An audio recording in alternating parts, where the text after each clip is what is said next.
जय हिंद मेरे प्यारे बच्चों, कैसे हैं आप लोग। मैं हूं आपका केमिस्ट्री मेंटर कुणाल वर्मा यानी कि केवी सर फ्रॉम काशी। आज हम बहुत ही इंपॉर्टेंट लेक्चर आज हम पढ़ने वाले हैं जिसमें हम लोग आयनिक कंपाउंड्स की सॉल्युबिलिटी चेक करेंगे वाटर में। ठीक है ना। पोलर सॉल्वेंट मेनली जो है वाटर की ही हम बात करेंगे। ठीक है ना। पोलर वाटर क्या है, पोलर सॉल्वेंट है। और आयनिक कंपाउंड्स की जो सॉल्युबिलिटी हम लोग चेक करते हैं मेनली पानी के अंदर ही चेक करते हैं, तो वाटर वाला ही केस आपके सामने आने वाला है। तो इसको समझने के लिए हम पूरा चीज डिटेल में पढ़ते हैं। हालांकि आप शॉर्टकट में भी इस चीज को पढ़ सकते हैं, लेकिन अगर आप डिटेल में जान लेंगे तो क्या ही दिक्कत है। चलिए देखिए, मैं आयनिक कंपाउंड में सोडियम क्लोराइड का एग्जांपल लेके चल रहा हूँ। क्लियर है ना, सोडियम क्लोराइड। अब देखो, ये सोडियम क्लोराइड पहले क्या है, सॉलिड स्टेट में है। ठीक है। अब इसमें पहले सबसे पहले हम इसको एनर्जी देंगे। कौन सी एनर्जी देंगे, ताकि ये Na+ गैसियस और Na+ गैसियस और Cl- गैसियस में टूट जाए, तो इसको हम लोग लैटिस एनर्जी देंगे। तो NaCl solid plus lattice energy. ठीक है। आप यहाँ पे चाहे तो प्लस लैटिस एनर्जी ना लिख के केवल Na गैसियस, ठीक है ना, प्लस प्लस Cl- गैसेस लेके डेल्टा H बराबर बस यहाँ पे क्या करना है, प्लस में लैटिस एनर्जी। ये जो डेल्टा H होगा यहाँ पे, ये तो पॉजिटिव होगा ना, क्योंकि यहाँ पे तो एनर्जी लग रही है, और वो किसके बराबर होगा, प्लस में लैटिस एनर्जी। यही अगर उल्टा काम हम करते तो delta H will be minus of lattice energy. वहां पे एनर्जी रिलीज होती, उसको हम लैटिस एनर्जी बोलते।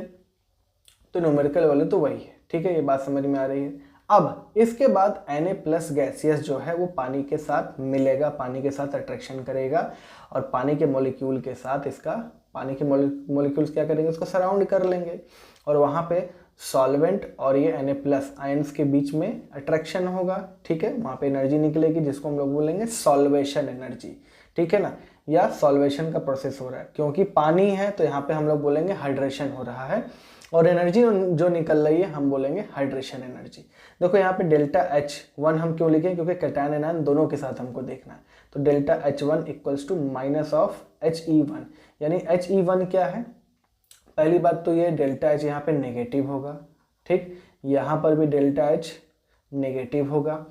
He1 हम क्यों लिखे, हाइड्रेशन एनर्जी फर्स्ट, यानी कि कैटायन के साथ जब पानी का अट्रैक्शन हो रहा है तो जो एनर्जी निकल रही है वो He1 हो गई। ठीक है ना, माइनस Cl- के साथ वही काम हो रहा है, तो Cl- एक्वस बना, तो delta H2 equals to minus of He2। बात समझ में आ रही है, ये हो गया।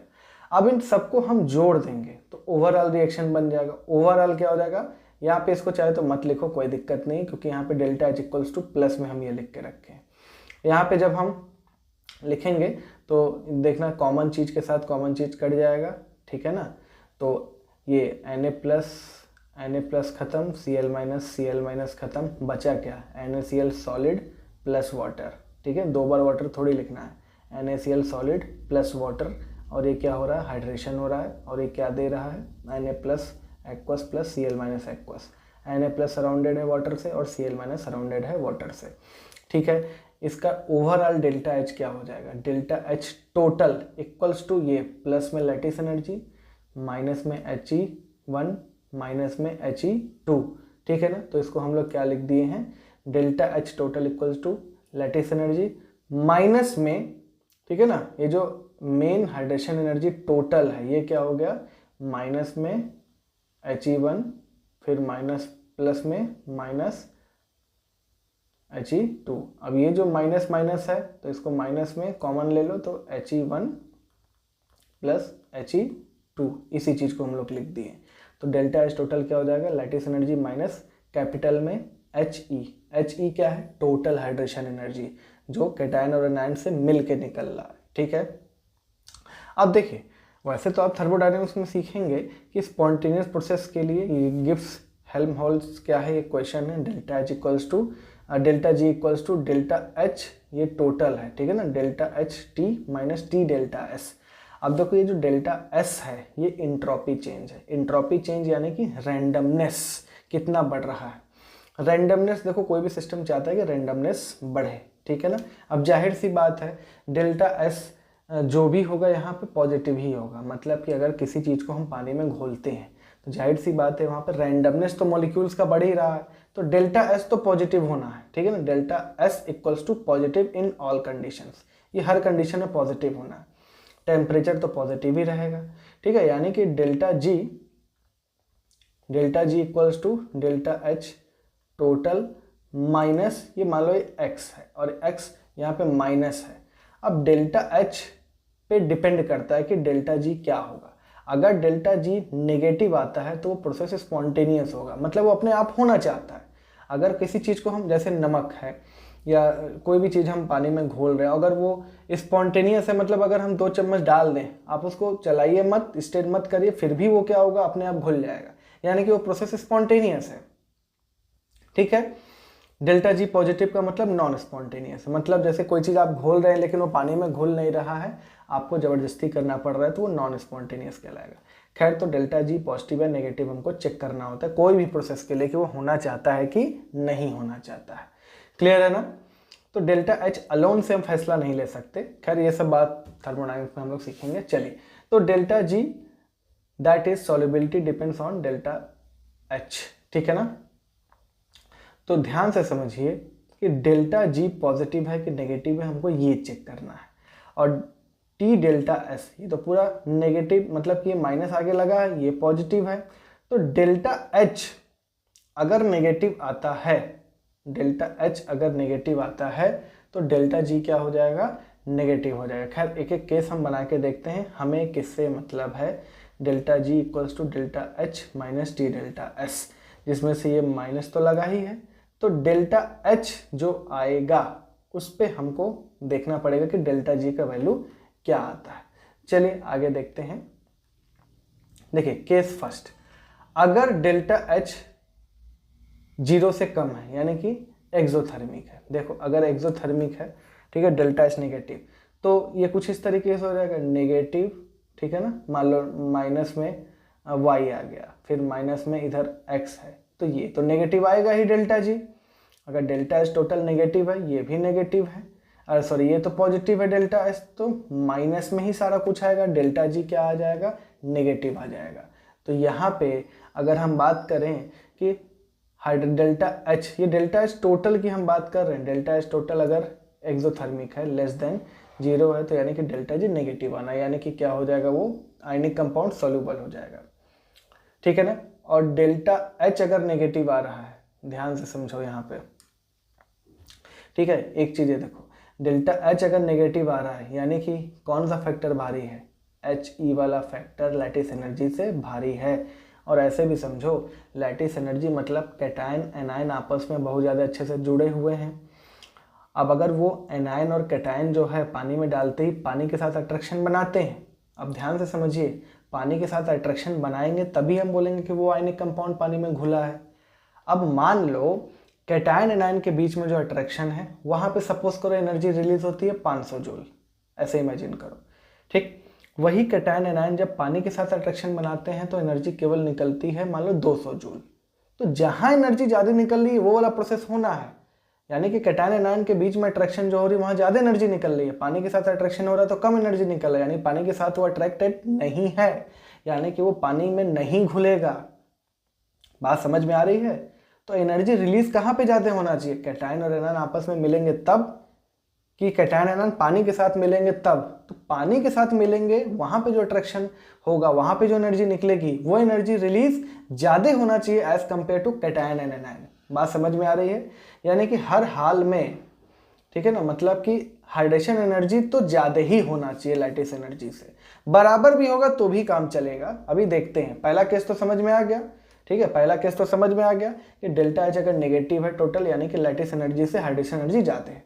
ठीक, दूसरा केस अगर डेल्टा एच मान लो 0 है, डेल्टा एच अगर मान लो 0 है, जैसे देखते हैं यहाँ पे डेल्टा एच अगर 0 हो गया तब भी डेल्टा जी क्या आ जाएगा, माइनस में टी डेल्टा एच, तो डेल्टा जी तो नेगेटिव आना ही आना है। तो इसका मतलब वहां पे भी प्रोसेस क्या है, सॉल्युबल हो जाएगा, डेल्टा जी अब भी नेगेटिव आएगा, यानी कि वो सॉल्युबल हो जाएगा। ठीक है, यानी कि लैटिस एनर्जी बराबर हाइड्रेशन एनर्जी। थर्ड केस देखिए, थर्ड केस अगर डेल्टा एच पॉजिटिव आता है, डेल्टा एच जो है पॉजिटिव आता है, ठीक है ना। अब पॉजिटिव है मतलब कुछ इस तरीके का है, delta G equals to X, या फिर हम इसको y मान रहे हैं, तो y माइनस एक्स, कुछ ऐसी कंडीशन आ गई। अगर y वाला फैक्टर भारी हुआ, अगर y वाला फैक्टर भारी हुआ तो डेल्टा जी पॉजिटिव हो जाएगा। अगर x वाला फैक्टर भारी हुआ तो डेल्टा जी नेगेटिव आ जाएगा। अब देखिए x वाला फैक्टर भारी कब होगा, जब देखो डेल्टा एच तो एक तरीके से मान के चले कांस्टेंट ही है, टेम्परेचर अगर बहुत हाई रहेगा, मतलब एक बात तो समझो कि अगर डेल्टा एच पॉजिटिव है तो अगर टेम्परेचर बहुत कम रहेगा तो डेल्टा जी पॉजिटिव आएगा, क्योंकि डेल्टा एच वाला फैक्टर भारी पड़ रहा है तो वो इनसॉल्युबल होगा, ठीक। बट अगर हम टेम्परेचर बढ़ा दें तो तब डेल्टा जी क्या हो जाएगा, नेगेटिव हो जाएगा, तब वो सॉल्युबल हो जाएगा। लेकिन एक बात बताओ, वो सॉल्युबल तो है लेकिन वो स्पॉन्टेनियसली सॉल्युबल नहीं है, वो अपने आप थोड़ी हो रहा है। डेल्टा जी नेगेटिव हमको अपने आप चेक करना है ना कि वो सॉल्युबल है कि नहीं। अब जैसे कि मान लीजिए एक बीकर है, उसमें आप थोड़ा सा सॉल्ट लिए हैं, आप उसको घोल रहे हैं बहुत अच्छे से, 2 चम्मच डाल के, नहीं घुल रहा है पानी में, ठीक है ना, नहीं घुल रहा है। आपने अब उस बीकर को क्या किया, बर्नर पे ले जाके रख दिया, अब देख रहे हैं कि वो सॉल्युबल हो गया, फिर से ठंडा कर दिया, फिर से प्रेसिपिटेट आउट हो गया वो, ठीक है ना। तो इसका मतलब क्या है कि वो सॉल्युबल नहीं है, आप जबरदस्ती उसको सॉल्यूट मतलब उसको क्या कर रहे हैं, घोलने का प्रयास कर रहे हैं। बात समझ में आ रही है। तो ये वाला जो केस है सॉल्युबिलिटी का नहीं होगा, इन दोनों ही केस में आप समझेंगे। अगर ये केस आप समझ रहे हैं तो ये जबरदस्ती वाला काम है। कुल मिला के लैटिस एनर्जी हाइड्रेशन एनर्जी से, मतलब हाइड्रेशन एनर्जी लैटिस एनर्जी से ज़्यादा हो या हाइड्रेशन एनर्जी लैटिस एनर्जी के बराबर हो, इन दोनों ही केस में कंपाउंड आयनिक जो है वो पानी में घुलेगा। यानी कि for an ionic compound to be soluble in water, lattice energy must be less than और इक्वल टू हाइड्रेशन एनर्जी, ठीक है ना। हाइड्रेशन एनर्जी जितना ज़्यादा होगा उतना ज़्यादा हम बोलेंगे कंपाउंड पानी में ज़्यादा सॉल्युबल होगा।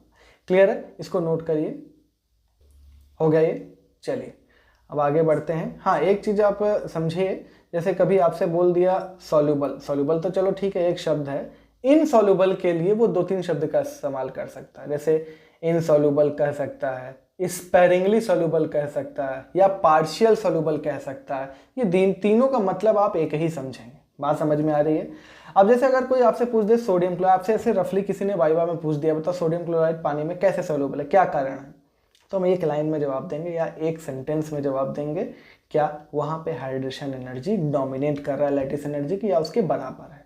बेरियम सल्फेट पीपीटी बनता है, AgCl पीपीटी बनता है, यानी कि इनसॉल्युबल है, स्पेरिंगली सॉल्युबल है। आयनिक इक्विलिब्रियम में आप ऐसे ही सॉल्ट की बात करेंगे सॉल्युबिलिटी प्रोडक्ट जब पढ़ेंगे तो, ठीक है। क्यों इनसॉल्युबल है या स्पेरिंगली सॉल्युबल है या पार्शियल सॉल्युबल है, क्योंकि लैटिस एनर्जी यहाँ पे ज़्यादा है। यहाँ पे कैटायन एनायन खुद के ही साथ इतने ज़्यादा अट्रैक्टेड है कि वो पानी के साथ अट्रैक्शन बनाना नहीं चाहते हैं। बात समझ में आ रही है। तो ये हो गया। चलिए अब हम ऑर्डर ऑफ सॉल्युबिलिटी देखेंगे। देखिए एक्सेप्शंस के लिए तैयार रहिए, पहले ही मैं बता दे रहा हूँ एक्सेप्शंस तो आने ही आने हैं, इसमें कोई आपको वो नहीं है, कोई कन्फ्यूज़न नहीं होना चाहिए, एक्सेप्शंस तो आएंगे ही आएंगे। चलिए ऑर्डर ऑफ सॉल्युबिलिटी में सबसे केस फर्स्ट पहले देख लेते हैं। अगर कैटायन और एनायन का रेडियस लगभग बराबर है, लगभग बराबर है, इसका मतलब पैकिंग काफ़ी अच्छी है, ठीक है ना। मतलब कि एक ऐसा है तो सपोज करो दूसरा भी ऐसा ही ऐसा, ठीक है। मतलब कि कोई पार्टिकल के बीच में साइज में बहुत ज़्यादा अंतर नहीं है, तो यानी कि पैकिंग काफ़ी क्या है, अच्छी है। सॉलिड स्टेट तो पढ़े नहीं होंगे आप लोग, लेकिन ये पैकिंग काफ़ी अच्छी मानी जाएगी। पैकिंग इज़ गुड, यानी कि पैकिंग एफिशिएंसी या पैकिंग फ्रैक्शन बहुत अच्छा है, ठीक है। तो सॉल्युबिलिटी जो होगा तब वहाँ पे हमको लैटिस एनर्जी कंपेयर करना है। लैटिस एनर्जी जितना ज़्यादा रहेगा हाइड्रेशन एनर्जी उतना सॉल्युबिलिटी कम हो जाएगा। दूसरा केस, अगर कैटायन बहुत मतलब एनायन बहुत बड़ा है या कैटायन बहुत बड़ा है, दोनों ही केस में, मतलब कि एक मान लो ऐसा है तो दूसरा ऐसा है, एक ऐसा है तो दूसरा ऐसा है, या फिर एक ऐसा है तो दूसरा ऐसा है, एक ऐसा है तो दूसरा ऐसा है। अब ये दोनों ही केस में जो है पैकिंग बहुत अच्छा नहीं होगा। देखो ये जगह इतना खाली रह जाएगा, तो हम बोलेंगे पैकिंग एफिशिएंट नहीं है, पैकिंग एफिशिएंसी बहुत कम है। तो यहाँ पे हमको हाइड्रेशन एनर्जी ही चेक करना है, सॉल्युबिलिटी उतनी ज़्यादा होगी जितनी हाइड्रेशन एनर्जी ज़्यादा होगी। बात समझ में आ रही है। चलिए इसको नोट करिए। अब हम लोग आगे बढ़ते हैं। हो गया ये। चलिए अब आगे बढ़ते हैं। तो देखिए जब अब हम एग्जांपल्स पे चलते हैं। देखो oxy acid, oxy salts anions, oxy salts anions मतलब जो ऑक्सी एसिड से मिल रहा है। जैसे H2SO4 से क्या मिलता है, H2SO4 से जो एनायन मिलता है उसको हम बोलेंगे सल्फेट, ठीक है ना। HNO3 से क्या मिल रहा है, NO3 माइनस। तो ये सब ऑक्सी सॉल्ट्स एनायन कहलाएंगे या ऑक्सी एसिड्स के एनायंस कहलाएंगे। इस केस में देखो, अब इस केस में क्या है भाई, कई सारे यहाँ पे ग्रुप ऑफ एटम्स हैं कि नहीं, तो जाहिर सी बात है कैटायन बहुत छोटा सा होगा और ये सारे के सारे मिल के एनायन बन रहे हैं, तो ये एनायन बहुत बड़ा होगा, यानी कि रेडियस ऑफ कैटायन से बहुत ज़्यादा होगा रेडियस ऑफ एनायन। यहाँ पे हमको क्या चेक करना है, यहाँ पे हमको हाइड्रेशन एनर्जी चेक करना है, इसको करेक्ट कर लेना थोड़ा, ठीक है ना। Solubility directly proportional to hydration energy, इस चीज़ को ध्यान से समझना, यानी कि यहाँ पे जो भी चीज़ें हैं हमको हाइड्रेशन एनर्जी चेक करना है। अब ध्यान से समझिए, देखो BaSO4, MgSO4, CaSO4, SrSO4, BaSO4, यहाँ पे हाइड्रेशन कब ज़्यादा होता है, हाइड्रेशन एनर्जी कब ज़्यादा होता है, साइज जब बहुत छोटा होता है, चाहे कैटायन का चाहे एनायन का। अब यहाँ पे देखो sulphate sulphate sulphate sulphate sulphate, सारे के सारे सल्फेट हैं। हम बात करें बेरिलियम सबसे छोटा है, मैग्नीशियम उससे बड़ा, कैल्शियम उससे बड़ा, स्ट्रॉन्शियम उससे बड़ा, बेरियम सबसे बड़ा। तो सबसे ज़्यादा हाइड्रेशन एनर्जी कहाँ निकली होगी, बेरियम में, बेरियम +2 की वजह से। तो सबसे ज़्यादा सॉल्युबल BeSO4 हो जाएगा, ये हो जाएगा ऑर्डर। सिमिलरली यहाँ कार्बोनेट के केस में भी वही है, ठीक है ना, नाइट्रेट के केस में भी वही है, ठीक। और देखो यहाँ पे lithium, sodium, potassium, rubidium, caesium, यहाँ पर भी वही कहानी है। सीजियम का साइज सबसे छोटा और लिथियम का साइज सबसे छोटा, तो यहाँ पे सबसे ज़्यादा हाइड्रेशन एनर्जी निकलेगा, और सीजियम का साइज बहुत बड़ा है तो उतना हाइड्रेशन एनर्जी नहीं निकलेगा, ठीक है। अब देखिए यहाँ पे एक्सेप्शन आ गया, तो एक्सेप्शन के लिए आपको मेंटली प्रिपेयर रहना है, याद करना ही पड़ेगा। यहाँ पे हम कोई भी लॉजिक नहीं लगा सकते हैं, हम अपने तरफ से लॉजिक लगाते हैं कि चलो ये ऐसा हो गया, इस वजह से ऐसा हो रहा है, बट फिर भी आप याद कर लेंगे। एक्सेप्शंस में देखो यहाँ पे ठीक उलट है, जो देखो लिथियम के नाइट्रेट के साथ हो रहा है, उल्टा लिथियम के कार्बोनेट के साथ हो रहा है, सोडियम के कार्बोनेट, पोटेशियम, इन सब के कार्बोनेट के साथ उल्टा हो रहा है। यहाँ पे साइज जितना ज़्यादा बड़ा है कैटायन का, उतना ज़्यादा उसकी सॉल्युबिलिटी हो गई, ठीक है। कैसे हो गया, तो यहाँ पे डाउन द ग्रुप, ठीक है, डाउन द ग्रुप क्या हो रहा है, जब इन सबको पानी में हम घोल दिए हैं, जब हम इन सबको पानी में ऐड कर दिए हैं, उसके बाद क्या हो रहा है, इंट्रोपी बढ़ रहा है, ठीक है। और अगर इंट्रोपी बढ़ रहा है तो delta H equals to delta H minus T delta S। अगर ये बढ़ रहा है तो जाहिर सी बात है डेल्टा G घट रहा होगा, घटेगा तो उतना नेगेटिव की तरफ जाएगा। तो इन सब केस में ध्यान से समझ जाओ कि डेल्टा S क्या हो रहा है, बढ़ रहा है। ऐसे मत बोलना ये जब तक सॉलिड स्टेट में हैं तब की बात नहीं कर रहे हैं, जब ये पानी में हम घोल दिए इनको तब की बात कर रहे हैं। तो जो भी है मैं बहुत ज़्यादा इस पर वो नहीं बोलूँगा कि कुछ हाँ ऐसा हो जाता है वैसा हो जाता है, आपको याद करना ही पड़ेगा, दैट्स इट, ओके, ठीक है। इसको नोट करिए आप लोग, फिर हम आगे बढ़ते हैं। चलिए आगे बढ़ते हैं, तो अगला है देखिए बाइकार्बोनेट्स के लिए। तो बाइकार्बोनेट्स के लिए यहाँ पे ध्यान दीजिए, LiHCO3, NaHCO3, KHCO3, RbHCO3, CSHCO3। तो यहाँ पे आप एक काम करिए, वैसे तो आपको इसको कंपेयर करना ही नहीं है, लिथियम को इसको अलग कर लेना, ठीक है ना, इसको मैं हाईलाइट कर दे रहा हूँ। ये जो लिथियम का बाइकार्बोनेट है और जो ग्रुप 2 के जो बाइकार्बोनेट्स हैं, ये सब तो ऑलरेडी जो हैं सॉल्यूबल ही हैं, ये घुले ही हुए रहते हैं। तो इनका बाकी सब के साथ हमको कंपेयर करना ये कोई प्रैक्टिकली पॉसिबल नहीं है, ठीक है ना। तो इसको तो आप हटा ही दीजिए, ठीक है ना, इम्प्रैक्टिकल बात हो गई, ठीक। ये और ग्रुप 2 के जो बाइकार्बोनेट्स वो तो घुले ही रहते हैं, तो हमको मेनली इन सब में कंपेयर करना है, ठीक है ना, इन सब में। अब यहाँ पर देखो सोडियम से पोटेशियम, रुबिडियम, सीजियम साइज बढ़ रहा है, उसके बावजूद क्या हो रहा है, सॉल्युबिलिटी बढ़ रही है। इसके पीछे कारण क्या है, देखो बाइकार्बोनेट, देखो ऐसे तो हम यहाँ पे बनाए हैं, देखो सोडियम जो है ये छोटा सा है, पोटेशियम ये बड़ा सा है, रुबिडियम और बड़ा सा है, सीजियम और बड़ा है।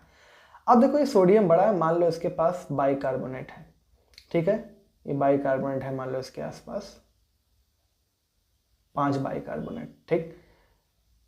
वही 5 इसमें थोड़े दूर दूर हैं कि नहीं, वही 5 इसमें और दूर हो जाएंगे कि नहीं, वही 5 इसमें और दूर हो जाएंगे कि नहीं, बताओ, बात समझ में आ रही है। यानी कि मैं बात करूं इन सब में सोडियम का साइज सबसे छोटा है, देखो लिथियम को कंपेयर मत करना, ठीक है ना, ये जो हम साइन लगाए हैं इसको हटा लेना, ठीक है, इस साइन का कोई मतलब नहीं है यहाँ पे, ठीक, इसको हटा लो एकदम, ठीक है, मैं इसको हटा ही देता हूँ यहाँ से एकदम। ये इम्प्रैक्टिकल है, इनके साथ इन सब का कोई कंपैरिजन करना, तो इसको आप करेंगे नहीं कंपेयर, ठीक, तो इसको रिमूव कर लेना आप लोग। चलिए अब देखिए, सोडियम बेचारा छोटा सा है, उस पर सपोज करो 5 बाइकार्बोनेट, और वो 5 बाइकार्बोनेट के बीच में जगह बहुत कम होगा, मतलब डिस्टेंस बहुत कम है। पोटेशियम के केस में क्या है, थोड़ी दूरी बढ़ी, रुबिडियम के केस में और दूरी बढ़ी, सीजियम के केस में और दूरी बढ़ी, ठीक है। अब देखिए यहाँ पे है क्या, जो बाइकार्बोनेट है, बाइकार्बोनेट का स्ट्रक्चर कुछ ऐसा होता है, ठीक है, दूसरा बाइकार्बोनेट ये। अब है क्या, अगर ये बाइकार्बोनेट बहुत ज़्यादा नज़दीक होंगे, अगर बहुत ज़्यादा नज़दीक होंगे तो इनके बीच में ये क्या होने लगेगा, हाइड्रोजन बॉन्डिंग होने लगेगा, इंटरमोलिकुलर हाइड्रोजन बॉन्डिंग होने लगेगा। बात समझ में आ रही है। तो यहाँ पे एक बाइकार्बोनेट का दूसरा, दूसरा का तीसरे से, तीसरे का चौथे से उतना ज़्यादा चांस होगा हाइड्रोजन बॉन्डिंग का जितना ज़्यादा वो बाइकार्बोनेट्स नज़दीक होंगे। सबसे नज़दीक कहाँ पर है, सोडियम में, सबसे दूर कहाँ कहाँ है, सीजियम में। तो ये जो हाइड्रोजन बॉन्डिंग हो रहा है, ये जो H बॉन्डिंग है, ये सबसे तगड़ा कहाँ पे होगा बाइकार्बोनेट्स के बीच में, in the case of sodium bicarbonate. बात समझ में आ रही है। अब देखो, अगर कंपाउंड को पानी में घुलना है, कंपाउंड को पानी में घुलना है तो पार्टिकल्स को अलग अलग तो करना पड़ेगा ना हमको, ताकि वो पानी के साथ क्या कर सके, अट्रैक्शन बना सके। अब यहाँ पे तो बाइकार्बोनेट जो है हाइड्रोजन बॉन्ड के कारण खुद ही जुड़े हुए हैं, हम ये नहीं कह रहे हैं कि सीजियम और सोडियम में बहुत तगड़ा हाइड्रोजन बॉन्डिंग है, बट कुछ तो बॉन्डिंग है ना। जो भी हाइड्रोजन बॉन्डिंग है, अब उसको तोड़ने के लिए भी कुछ हमको एनर्जी देना पड़ेगा कि नहीं देना पड़ेगा। मतलब मान लो लैटिस एनर्जी थी मान लो 100 जूल, ठीक, और हाइड्रेशन एनर्जी मान लो थी 120 जूल, ठीक है, तो 120 जूल निकल रहा है और 100 जूल लग रहा है, यानी ओवरऑल 20 निकल रहा है। अब मान लो हाइड्रोजन बॉन्ड को भी तोड़ने में अगर 10 जूल हमको लग जा रहा है, तो इसका मतलब अब डेल्टा, अब जो है एनर्जी टोटल रिलीज कितना होगा, 10 का। यानी कि यहाँ पे अगर हाइड्रोजन बॉन्ड थोड़ा सा भी है तो उसको तोड़ने के लिए भी तो हमको और एनर्जी देना पड़ेगा ना, एंडोथर्मिक हो जाएगा। यानी ओवरऑल जो एनर्जी निकल रही है वो तो कम ही निकलेगी ना अब, क्योंकि एक एक्स्ट्रा यहाँ पे हमको तोड़ने का ये झंझट आ गया हाइड्रोजन बॉन्ड को। तो ध्यान से समझना, बाइकार्बोनेट के केस में सोडियम, पोटेशियम, रुबिडियम, सीजियम, इनके केस में सीजियम साइज सबसे बड़ा होने के बावजूद क्या है, सबसे ज्यादा सॉल्युबल है, क्योंकि यहाँ पे हम लोग एक्सटेंट ऑफ हाइड्रोजन बॉन्ड देख रहे हैं, ठीक है ना। ये सॉल्युबिलिटी का ऑर्डर है, ये हाइड्रोजन बॉन्ड का ऑर्डर नहीं है, ये सॉल्युबिलिटी का ऑर्डर है। क्योंकि एक्सटेंट ऑफ हाइड्रोजन बॉन्ड सबसे कम कहाँ होगा, सीजियम में, क्योंकि इसमें सीजियम का साइज बहुत बड़ा है, बाइकार्बोनेट्स के बीच में साइज क्या हो जाएगा, बहुत ज़्यादा हो जाएगा, तो हाइड्रोजन बॉन्ड उतना अच्छा नहीं होगा, तगड़ा हाइड्रोजन बॉन्ड नहीं बनेगा। तो बहुत थोड़ा सा एनर्जी हमको देना पड़ेगा, एनर्जी थोड़ा सा देना पड़ेगा ताकि ये बॉन्ड टूट जाए। और सोडियम बाइकार्बोनेट के केस में हमको ज़्यादा एनर्जी देना पड़ेगा। तो अगर एनर्जी देना पड़ रहा है तो एनर्जी रिलीज कम हो जाएगा कि नहीं हो जाएगा, तो सॉल्युबिलिटी घट जाएगी। बात समझ में आ रही है। चलिए इसको नोट करिए, अब हम आगे बढ़ते हैं। चलिए अब हम लोग आगे बढ़ते हैं और ऑक्साइड्स और हाइड्रोक्साइड्स की भी सॉल्युबिलिटी देख लेते हैं। देखिए ऑक्साइड आप याद करिए, यहाँ पे देखिए solubility is directly proportional to basic strength. Basic strength में आप लोग एसिडिक स्ट्रेंथ याद किए होंगे। Acidic strength is directly proportional to electronegativity, और जितना ज़्यादा एसिडिक स्ट्रेंथ होगा उतना कम बेसिक स्ट्रेंथ होगा। तो इसका मतलब इलेक्ट्रोनेगेटिविटी जितना कम होगा उतना ज़्यादा बेसिक स्ट्रेंथ होगा। तो अगर हम बात करें बेरिलियम से लेकर बेरियम तक, ऊपर से नीचे क्या होता है, इलेक्ट्रोनेगेटिविटी घटता है। इसका मतलब बेरिलियम से मैग्नीशियम हाइड्रोक्साइड तक जब हम चलेंगे, बेरिलियम से बेरियम हाइड्रोक्साइड तक जब हम चलेंगे तो बेसिक स्ट्रेंथ क्या हो जाएगा, बढ़ेगा। देखो बेसिक स्ट्रेंथ बढ़ने का मतलब क्या है, उतना ज़्यादा ये Ba+2 और OH- में टूटेगा, कैटायन और एनायन में ईजिली ब्रेक होगा। बात समझ में आ रही है भाई। बेस का मतलब क्या है, जो OH- रिलीज कर दे, आसानी से जो कर दे हम बोलेंगे वो अच्छा बेस है। तो यहाँ पे बॉन्ड आसानी से टूट जाएगा बेरिलियम से जब हम बेरियम तक चलेंगे। बात समझ में आ रही है? तो जो हाइड्रोक्साइड का होता है, जो ऑक्साइड का होता है, वही हाइड्रोक्साइड का भी होता है नेचर। तो बेरिलियम से बेरियम ऑक्साइड का ये भी क्या हो जाएगा, सेम ऑर्डर हो जाएगा। तो सॉल्युबिलिटी का भी ऑर्डर यही हो जाएगा, ठीक है ना। सिमिलरली लिथियम का भी देखो, ठीक है, CgMOH, उसी तरह CH2O, ये भी सेम ऑर्डर हो जाएगा। बात समझ में आ रही है? चलिए इसको समझ लिए आप लोग। चलिए अब हम आप लोग आगे बढ़ते हैं और एक बहुत ही इंपॉर्टेंट चीज़ है। अब ये जो पॉइंट है ये आपको थोड़ी सी तकलीफ होगी और मैं सलाह यही दूंगा कि आप इसको क्या करेंगे, धीरे धीरे रोज़ 10-10 मिनट, 5-5 मिनट या एटलीस्ट हफ्ते में 1-2 बार आप इसको देखते रहिए लगातार, क्योंकि इसमें हम रिलेटिव चीज़ों की बात नहीं कर रहे हैं, हम स्पेसिफिक यहाँ पे पढ़ रहे हैं एक्सपेरिमेंटली कि कौन सा सॉल्ट सॉल्युबल है, कौन सा सॉल्युबल नहीं है, ठीक है ना। चलिए देखो, ऑल मेटालिक नाइट्रेट्स, जितने भी नाइट्रेट्स हैं वो सारे के सारे पानी में घुल जाते हैं, ठीक, याद कर लीजिए। ऑल अमोनियम सॉल्ट्स, जितने भी अमोनियम सॉल्ट्स हैं सारे के सारे पानी में घुल जाते हैं, ठीक है ना। सोडियम के सॉल्ट की बात करें तो केवल सोडियम बाइकार्बोनेट को छोड़ के सारे के सारे सोडियम के सॉल्ट, चाहे वो NaCl हो, NaBr हो, NaI हो, Na2CO3 हो, सारे के सारे सॉल्ट क्या हैं, वाटर सॉल्युबल है। क्लियर है ना।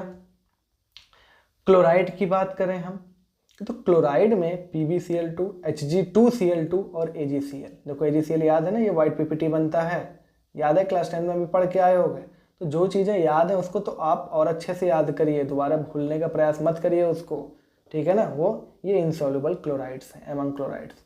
सल्फेट्स में सबसे ज़्यादा फेमस बेरियम सल्फेट, फिर Sr सल्फेट, PbSO4, Ag2SO4, ये सारे के सारे क्या हैं, ये सारे के सारे जो हैं ये इनसॉल्युबल हैं, PPT बनाते हैं, स्पैरिंगली सॉल्युबल है, इनका प्रेसिपिटेट बनता है।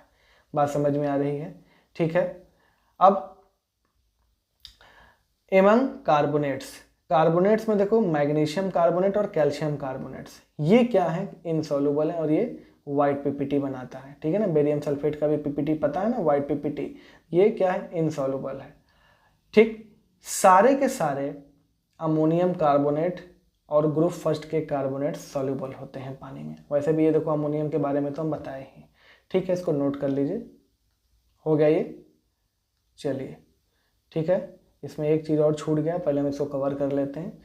एमंग सल्फाइड्स, सल्फाइड्स में देखो MgSO3 और CaSO3, ये वाइट PPT में क्या होते हैं, फॉर्म होते हैं वाइट PPT, ये इनसॉल्युबल है। बाकी अमोनियम सल्फाइड्स और ग्रुप फर्स्ट का सल्फाइड्स वाटर सॉल्युबल है। थोड़ी तकलीफ होगी आपको, बट आपको याद करना पड़ेगा। Among hydroxides, calcium, strontium, barium, NH4OH और ग्रुप फर्स्ट के हाइड्रोक्साइड को छोड़ दिया जाए तो सारे के सारे क्या हैं, इनसॉल्युबल होते हैं। जैसे MgOH का ट्वाइस, याद है, मिल्क ऑफ मैग्नीशिया, AlOH का थ्राइस, ये सब के सब किस में यूज़ होते हैं, ये सब के सब, जैसे आपको होता है ना एंटासिड, जैसे डाइजीन आता है, उसमें ये सब का यूज़ होता है, सब वाइट PPT हैं। सल्फाइड्स की बात करें, सल्फाइड्स की बात करें तो S ब्लॉक में, जैसे ये S ब्लॉक के जितने भी हैं, जैसे सोडियम सल्फाइड, पोटेशियम सल्फाइड, ये सब पानी में घुल जाते हैं, ठीक है ना, ध्यान से समझिए। अमोनियम सल्फाइड घुल जाएगा, बाकी इसके अलावा जो भी हैं वो सब क्या हैं, घुलेंगे नहीं। इन जनरल सल्फाइड जो होते हैं वो ब्लैक PPT बनाते हैं, सबसे ज़्यादा फेमस में PbS, HgS, CuS, Ag2S, ये सब ब्लैक PPT बनाते हैं। और ये कैडमियम सल्फाइड CdS, ये क्या बनाएगा, येलो PPT बनाएगा। क्लियर है। चलिए एक चीज़ छूट गया था, उसको हम लोग देख लेते हैं। यहाँ पे देखो, solubility of heavy metal halides, heavy metals मतलब ज़्यादा एटॉमिक मास वाले या एटॉमिक नंबर वाले। तो देखो अब ये सब क्या है, कोवेलेंट है एक तरीके से। तो solubility is directly proportional to ionic character या inversely proportional to covalent character. तो ध्यान से समझिए, फजांस रूल लगाइए आप लोग, यहाँ पे Ag plus Ag plus Ag plus Ag plus, तो F minus Cl minus Br minus I minus, सबसे ज़्यादा कोवेलेंट AgI हो जाएगा, ठीक है, क्योंकि यहाँ पे एनायन का साइज सबसे बड़ा है, तो सबसे कम सॉल्युबल AgI हो जाएगा, यानी सबसे ज़्यादा AgF। उसी तरह HgF2 की भी बात होगी, देखो I माइनस सबसे ज़्यादा कोवेलेंट, तो HgF2 सबसे ज़्यादा क्या हो जाएगा, सॉल्युबल। PbF2 सबसे ज़्यादा सॉल्युबल, PbI2 सबसे कम, ठीक है। और एक भी ये चीज़ याद कर लीजिएगा, कभी कभी आपसे सॉल्युबिलिटी ना पूछ के सॉल्युबिलिटी प्रोडक्ट की बात करता है, KSP। ठीक है ना। जितना ज़्यादा KSP होगा उतना ज़्यादा वो कंपाउंड क्या होगा, सॉल्युबल होगा पानी में, ठीक है ना। और जितना ज़्यादा KS सॉल्युबल होगा उतना कम प्रेसिपिटेशन होगा। प्रेसिपिटेशन का मतलब क्या है, जो इनसॉल्युबल होते हैं उन्हीं का तो प्रेसिपिटेशन बनता है। तो सॉल्युबिलिटी और KSP डायरेक्टली प्रोपोर्शनल है आपस में और प्रेसिपिटेशन के इनवर्सली प्रोपोर्शनल है, ठीक है।